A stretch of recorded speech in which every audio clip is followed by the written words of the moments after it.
Quando a gente descobre uma gravidez, seja a nossa mesmo, ou às vezes de alguém que a gente gosta, né, nossa esposa ou uma amiga, é natural que a gente queira entender um pouco mais esse processo, o que está acontecendo, seja para a gente dar suporte, no caso se você é a pessoa gestante, seja para entender as transformações, o que está acontecendo.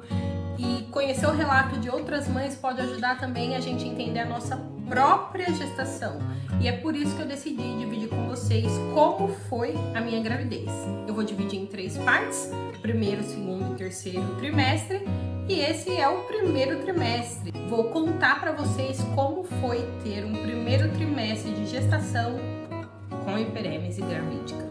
O vídeo de hoje vai ser uma conversa bem freestyle, porque eu basicamente perdi a pauta desse vídeo. Eu tinha escrito umas 4 folhas, pouca coisa, e eu não consigo achar. Então eu resolvi gravar sem pauta. Vai ser como se a gente estivesse conversando e já tenha certeza que eu com certeza vou esquecer alguma coisa, né? Então vamos lá. Eu descobri a minha gestação muito rápido, bem no comecinho. Eu acho que eu tava com 4 semanas e pouco. Por quê? Ela foi uma gravidez planejada, né? Olha o canal, como chama? Viver com intenção. Então, eu busco na minha vida fazer as coisas de forma intencional, tá? Então, foi uma gravidez planejada, eu e meu marido estávamos tentando. Eu não comentei com outras pessoas, então só 3 pessoas sabiam que estávamos tentando. Eu, meu marido, obviamente, e a minha psicóloga. De resto, eu não falei pra mais ninguém. Eu provavelmente já comentei isso em outros vídeos, mas eu sou uma pessoa que tem ansiedade. Então, já era difícil pra mim lidar com a minha ansiedade, a minha frustração de, tipo, começar outro mês, outro ciclo e nada de estar grávida. Eu acho que eu comentei no vídeo sobre como eu descobri a minha gravidez. Eu vou deixar ele fixado no primeiro comentário. Então, eu não queria outras pessoas ansiosas, outras pessoas com expectativas, outras pessoas perguntando, e aí, tá grávida? Deu positivo? Como tá? Então, já era demais para mim ter que lidar com os meus próprios sentimentos. Por isso, eu escolhi não dividir com outras pessoas. Outra coisa que eu decidi antes mesmo de começar a tentar engravidar é que eu só contaria para as outras pessoas quando eu completasse 12 semanas. Porque é comum que muitas mulheres percam o bebê, né, no início da gestação. Então, como é uma coisa comum de acontecer, eu sabia que eu poderia fazer parte dessa estatística, infelizmente, eu decidi que eu não contaria para as pessoas. Porém, né, a gente decide uma coisa e a vida, o universo decide outra coisa. Nem se eu quisesse, eu conseguiria esconder minha gestação por esse tanto de tempo, porque eu tive uma condição chamada hiperêmese gravídica. O que é hiperêmese gravídica? Vômitos excessivos durante a gestação. Ao invés de falar essa palavra que eu vou colocar aqui, e que inclusive eu já falei, espero que o YouTube não ache ruim, porque eu sei que o YouTube não gosta de algumas palavras, enfim. Eu vou falar passar mal, mas toda vez que eu falar passar mal, é sobre isso aqui que eu estou falando. Eu passava muito, muito, muito mal. Então, toda vez que a mulher tem essa condição, ela não é uma condição comum, tá? Mas toda vez que ela tem, ela passa muito mal. E aí, o que acontece? No começo da gravidez, eu sentia um pouco de enjoo. Era o suficiente para atrapalhar o meu apetite. Então, eu comecei a comer menos e eu comecei a perder peso. Antes de eu passar na minha primeira consulta de pré-natal, eu pesava 76 quilos, um pouco mais que 76, eram algumas gramas a mais. E quando eu abri o meu pré-natal, eu já tava com 75,5 quilos, então eu perdi aí um pouco mais de meio quilo entre a última vez que eu pesei, logo que eu estava gestante, para a primeira consulta. Então, já fui perdendo um pouquinho de peso. E aí eu acreditei naquela fanfic, né, que as pessoas falam que é os enjoos matinais. O que eu imaginava? Que você sentia enjoo de manhã e que aí, conforme o dia fosse progredindo, você iria sentir melhor. Isso era o que eu achava. Só que eu comecei a perceber que comigo não era isso que acontecia. Eu passava mal da hora que eu levantava da cama até a hora de dormir. No início, eram só os enjoos mesmo. E aí, quando eu precisei fazer os exames, né, padrão do primeiro trimestre, eu tive que fazer jejum. E nesse período que eu fiquei sem comer, eu passei muito mal. Aí parece que o meu corpo desbloqueou uma nova habilidade. Tipo, dava pra usar esse poderzinho aqui? Vou usar. Sabe quando você tá jogando, descobre um poderzinho novo no jogo e depois você fica só usando ele? Foi isso que meu corpo entendeu, que agora aquele poderzinho podia ser usado. Acabou. Daquele dia pra frente, eu passava mal todo dia. Eu não tô exagerando. Quando eu falo todo dia, eu quero dizer literalmente todo dia. Desse dia que foi o dia do exame até o dia, acho que 25 de maio, se eu não me engano, eu não passei mal 3 dias. 3 dias. Imagina isso.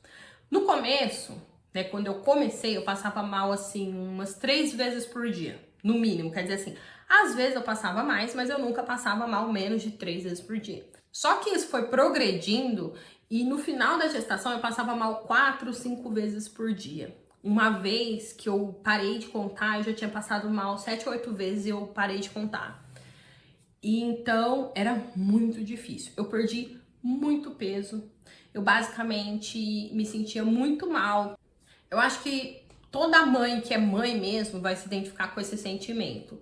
Principalmente se ela tinha hiperêmese ou alguma outra condição que fazia ela sentir que eu não estou passando os nutrientes necessários para o meu bebê. Não tá chegando alimento suficiente, seja por qualquer motivo. No meu caso, o motivo era a hiperêmese. Eu pensava que ele não estava recebendo os nutrientes que ele precisava para crescer, porque eu passava muito mal, eu não comia nada. E não é nem eu não comia, mas tudo que eu comia eu não conseguia manter no estômago. Tinha dias que eu passava o dia inteiro e a única coisa que eu conseguia segurar no estômago era 1/4 de uma maçã. Isso é muito pouca comida, muito pouca.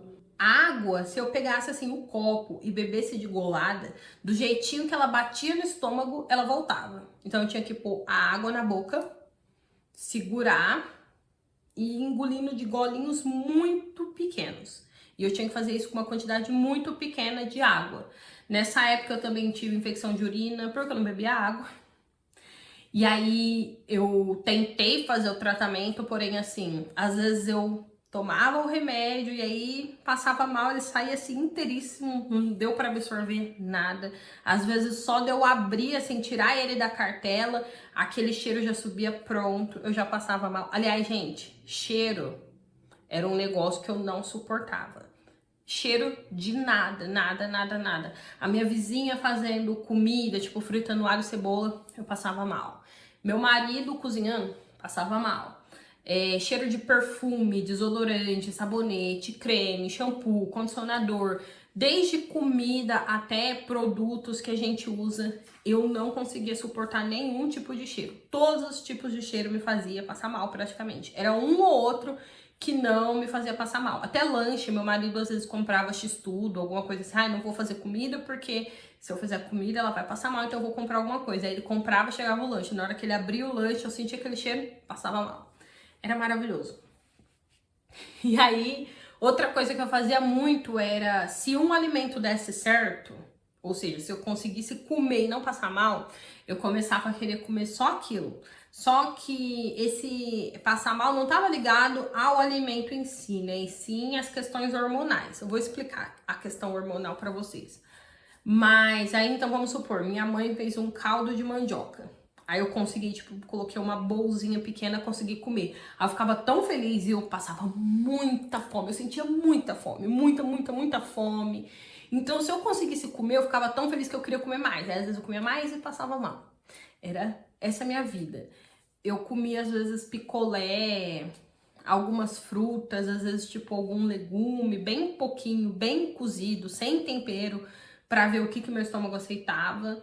E foi uma fase muito, muito, muito difícil. Com a perda de peso, eu também perdi muita massa muscular. Então, eu tinha muita fraqueza, eu andava me arrastando, eu não conseguia fazer coisas diárias, corriqueiras, como limpar a casa. Eu não conseguia limpar a casa. Eu não conseguia ficar em pé 10 minutos na frente da pia para lavar uma louça. Eu não conseguia fazer nada. Sabe o que é nada? Eu basicamente levantava da cama, ia no banheiro, voltava pra cama. eu passava muito, muito, muito mal.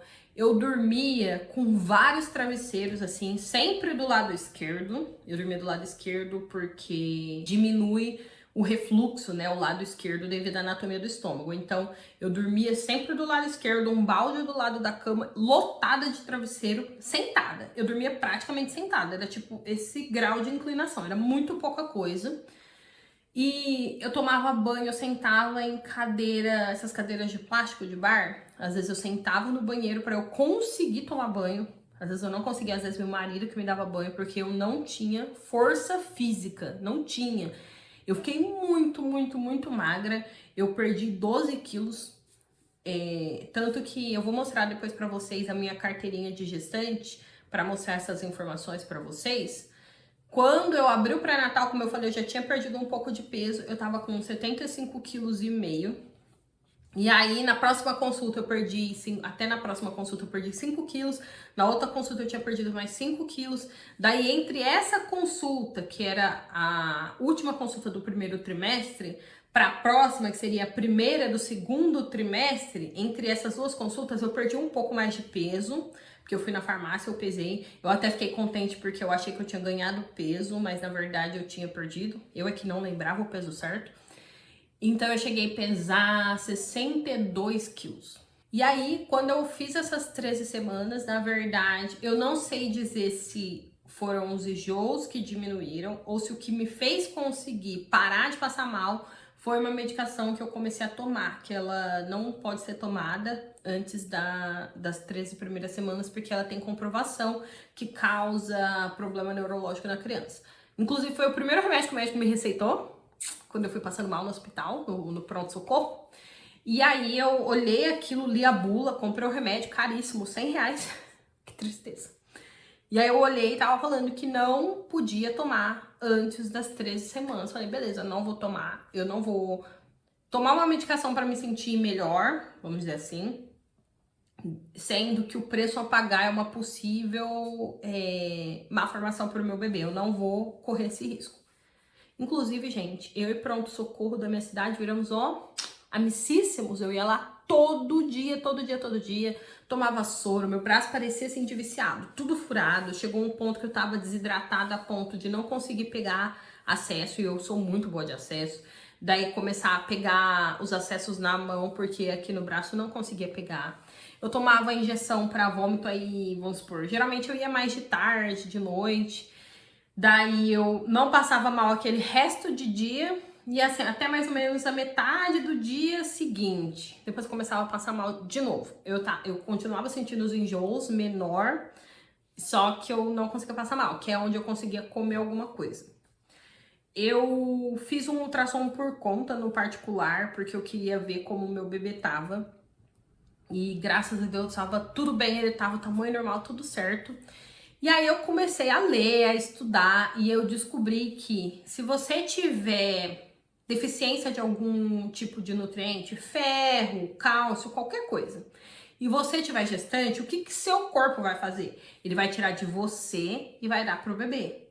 Então, se eu não consigo ingerir o tanto de cálcio, ele vai tirar dos meus ossos. Se eu não consigo ingerir o tanto de ferro, vai tirar do meu sangue. Então, de certa forma, como eu não conseguia me alimentar bem, então esses nutrientes não vinham dos alimentos, eles vinham do meu corpo. Então, graças a Deus, meu bebê estava muito bem, desenvolveu muito bem, apesar de eu estar passando tão mal. Isso pra mim foi um alívio, assim, um quentinho no coração. Foi a primeira vez que eu vi ele, assim, gente. O primeiro ultrassom é um negócio muito emocionante. Você escuta o bebê, você vê aquela coisinha pequenininha e começa a parecer mais real pra você, né? É muito gostoso. A primeira ultrassom é muito gostoso. Todas são, mas a primeira ela é especial, porque ela é a primeira, né? Gente, esse vídeo está ficando muito longo, então eu vou dividir ele em parte 1 e parte 2. Eu vou encerrando aqui a parte 1. Na próxima semana, vocês veem a parte 2, para não ficar cansativo, muito chato, tá bom? Então, esse foi o vídeo de hoje. Espero que vocês tenham gostado e não perca a parte 2 próxima quarta-feira. Tchau!